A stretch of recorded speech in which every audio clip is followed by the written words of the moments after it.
हमारे साथ में इस समय अल्पसंख्यक कल्याण मंत्री दानिश आज़ाद अंसारी जी हैं। दानिश जी, एक चीज़ बताइएगा, लगातार आप लोग कहते थे कि अखिलेश यादव सिर्फ ट्विटर पर रहते हैं, इसी कमरे से बाहर निकलने की आदत नहीं। अब तो बाहर निकला है, वो सदन में भी काफ़ी उन्होंने चर्चा की और सड़क पर पैदल मार्च भी कर दिया। कहीं आप लोग के लिए चुनौती तो नहीं?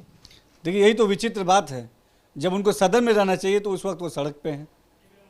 सदन जो है उत्तर प्रदेश के विकास के लिए सार्थक चर्चा करने का एक स्थान है, जहाँ पे सभी माननीय विधायकगण, चाहे पक्ष के हो चाहे विपक्षी दल के हो, सभी बैठ के प्रदेश के विकास को सुनिश्चित करते हैं। ऐसे महत्वपूर्ण समय उनका सदन में ना होना ये स्पष्ट दिखाता है कि उनको प्रदेश के विकास से, प्रदेश के तरक्की से और प्रदेश के आम जनमानस के समस्याओं से, उनकी सुविधाओं से कहीं कोई लेना देना नहीं है, कहीं कोई मतलब नहीं है। आज सार्थक चर्चा सदन में करके वो अपने उत्तर प्रदेश के विकास में अपना भी योगदान कर सकते थे, लेकिन उन्होंने इसको नकारते हुए इसको भी एक पॉलिटिकल इशू बनाया। सदन के समय वो सड़क पर रहे, उनसे बार बार आग्रह किया गया कि हम सब बैठ के सदन में सार्थक चर्चा करें, जिसको उन्होंने नकार दिया। तो निश्चित तौर पे पब्लिक है, सब देख रही है। आम जनमानस जिन्होंने आपको चुना कि आप जाके सदन में उनके पक्ष रखें, उनके मत रखें, उनकी बातें रखें, और सदन के समय आप सदन में उपस्थित ना होकर सड़कों पे ऐसे धरने प्रदर्शन करके आप क्या हासिल करना चाहते हैं, क्या साबित करना चाहते हैं, यही जनता उनसे सवाल पूछ रही है। तो निश्चित तौर पे उनको इस प्रदर्शन से जो एक चुनावी मतलब पॉलिटिकल स्टंट की तरह जो इस्तेमाल करना चाहते थे, जनता का जो एक पिक्चर जो है इनका जनता के बीच में क्लियर हो गया, और जनता जानती है कि उनको जनता के विकास के कोई मतलब नहीं है। राज्य और राष्ट्रीय स्तर का सम्मेलन होने जा रहा है समाजवादी पार्टी का, पार्टी के विस्तार, संगठन के विस्तार, इसको लेकर 28 और 29 सितंबर को।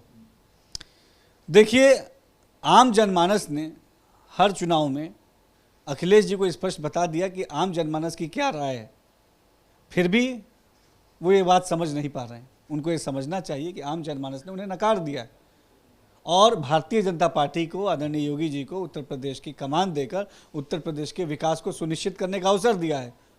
और इस अवसर को पूरी ईमानदारी से योगी जी आम जनमानस के तरक्की के लिए, प्रदेश की तरक्की के लिए काम कर रहे हैं। तो निश्चित तौर पे इस तरह के किसी भी आयोजन से या किसी भी बैठक से कहीं कोई प्रभाव पड़ने वाला नहीं है। जनता ने हमें चुना है और हम पूरी ईमानदारी से जनता के विकास के लिए, प्रदेश के विकास के लिए काम कर रहे हैं।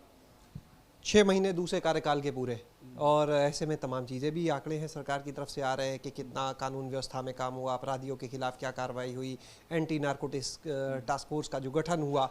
लेकिन विपक्ष जो है वो ये भी कह रहा है कि आंकड़े हैं सिर्फ, हकीकत कुछ और है। क्या कहेंगे अपने 6 महीने के कार्यकाल को लेकर, विपक्ष को क्या जवाब दें?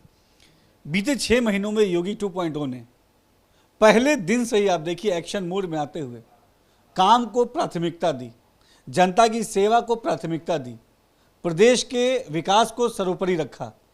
और जिस तरीके से आज 6 महीने बीतने के बाद हम पूरी ईमानदारी से कह सकते हैं कि एक एक दिन योगी सरकार का बीते 6 महीनों में प्रदेश के तरक्की के लिए काम हो, इन चीज़ों को सुनिश्चित करने का काम योगी आदित्यनाथ जी ने किया। और हमने जो कहा वो करके दिखाया, और ईमानदारी से हमारे प्रयासों से जनता को सीधा लाभ हो रहा है। चाहे कृषि का सेक्टर हो, चाहे शिक्षा का सेक्टर हो, चाहे स्वास्थ्य का सेक्टर हो, हर सेक्टर में हमने पूरी ईमानदारी से काम करते हुए जनता को ज़्यादा से ज़्यादा सुविधाएं मिले, जनता के लिए ज़्यादा से ज़्यादा हितों के लिए काम हो पाए, इन तमाम बिंदुओं पे काम करने का कार्य किया। 6 महीने का जिक्र है तो अल्पसंख्यक कल्याण विभाग के भी तमाम काम हैं, और अल्पसंख्यक विभाग से अगर बात करें तो देखिए मदरसों का सर्वे भी है, और अब वक्फ संपत्तियों के रिकॉर्ड खंगाले जा रहे हैं। बड़ा विवाद हो रहा है पहले सर्वे पर, अब वक्फ संपत्तियों के रिकॉर्ड खंगालने पर। बीते 6 महीनों में अल्पसंख्यक कल्याण विभाग ने, चाहे हमारे अल्पसंख्यक समाज की शिक्षा को और बढ़ाने का काम हो, हमारी महिला की सुरक्षाओं को और बढ़ाने का काम हो, हमारी महिला बहनों को और सशक्त करने का काम हो, चाहे अल्पसंख्यक समाज को रोजगार से जोड़ के उनको समाज में और आगे ले जाने का काम हो, हर बिंदुओं पे पूरी गंभीरता से अल्पसंख्यक कल्याण विभाग ने काम किया है। आप देखिए कि हमने एनसीईआरटी के कोर्स को ऑनलाइन प्लेटफॉर्म पे लाके एक एप्लीकेशन डेवलप किया। हमने अल्पसंख्यक बहुल क्षेत्रों में इंफ्रा डेवलपमेंट का काम किया। हम अल्पसंख्यक बहुल क्षेत्रों में रोजगार मेले लगाने जा रहे हैं। और जिस तरीके से ऐसे मदरसे जो मदरसा बोर्ड से मान्यता प्राप्त नहीं है, उनका सर्वे कराकर उनके ढांचे को और मजबूत करने का काम भी इसी 6 महीनों में हमने किया। तो हम तो हर दिन हमने हर दिन अपना जनता की सेवा के लिए, प्रदेश की सेवा के लिए, प्रदेश की तरक्की के लिए एक एक दिन हमने समर्पित किया और इसी समर्पण के भाव से योगी सरकार अपनी जनता की सेवा करेगी और प्रदेश को विकास की तरफ आगे ले जाएगी। वक्फ संपत्तियों के रिकॉर्ड खंगालने पर इतना विवाद क्यों? देखिए, वक्फ संपत्ति मुस्लिम समाज के डेवलपमेंट के लिए इस्तेमाल होनी चाहिए और पूरे प्रदेश भर से हम ऐसी जगह, ऐसी चीज़ें चिन्हित कर रहे हैं जहां किसी ने भी वक्फ की संपत्ति पर अवैध कब्जा करके मुस्लिम समाज के अधिकारों का हनन करने का कार्य किया हो। हम अल्पसंख्यक समाज के हितों के रक्षक हैं, उनको डेवलपमेंट की तरफ ले जाने वाले हैं।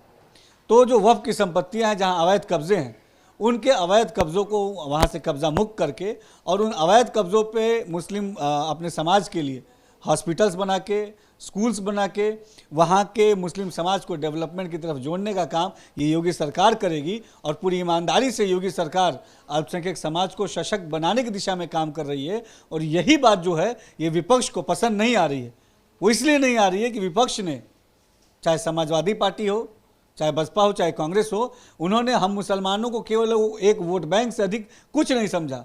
और आज जब मुसलमान पढ़ लिख कर समाज के मुख्य धारा से जुड़ रहा है तो उन्हें दिक्कत हो रही है। और दिक्कत इसलिए हो रही है कि मुसलमान जब शिक्षित और सशक्त हो जाएगा तो कौन उनकी रैलियों में जाके जो है नारे लगाने का काम नहीं करेगा। मुस्लिम समाज का युवा सुबह उठ के अच्छी शिक्षा के लिए जाएगा, अपनी नौकरी के लिए जाएगा। हमारी बहनें सुबह उठ के अपने आप को और सशक्त बनाने का काम करेंगी। और ये चीज़ें विपक्ष को हजम नहीं हो रही हैं। लेकिन ये योगी सरकार है, ये सबकी सरकार है और सबका साथ और सबका विकास जो हमने नारा दिया था, उस नारे पे हम पूरी ईमानदारी से काम कर रहे हैं। यानी साफ समझे कि जो वक्फ की संपत्तियों पर अवैध कब्जे हैं अब उन पर भी बुलडोजर चलेगा। निश्चित तौर पे वक्फ की संपत्ति मुस्लिम समाज के डेवलपमेंट के लिए इस्तेमाल होनी चाहिए और कोई भी अवैध कब्जा ऐसे वक्फ की संपत्तियों पे योगी सरकार इसको स्वीकार नहीं करेगी। हम वक्फ की संपत्तियों को मुस्लिम समाज के डेवलपमेंट के लिए इस्तेमाल करेंगे। बहुत बहुत शुक्रिया। तो ये थे हमारे साथ में दानिश आज़ाद अंसारी जी, जिनका साफ तौर पर कहना है कि जिस समय विपक्ष को सदन में होना चाहिए था तब वो सड़क पर था, लेकिन जनता उनको जान चुकी है। वो चाहे कोई सम्मेलन करे, कोई फर्क पड़ने वाला नहीं है। और जहाँ तक बात करें भाजपा सरकार के दूसरे कार्यकाल के 6 महीने पूरे होने की, उन्होंने कहा कि हमने उतना काम करके दिखाया जितना संकल्प पत्रों में वादा था, बल्कि कई जगह उससे ज्यादा भी। और जहाँ तक बात की जाए अल्पसंख्यक समाज की, तो उन्होंने साफ कहा कि वक्फ की संपत्तियों पर जो भी अवैध कब्जे हैं उन पर भी बुलडोजर चलेगा। कैमरा सहयोगी प्रमोद के साथ शैलेश अरोरा, एबीपी गंगा, लखनऊ।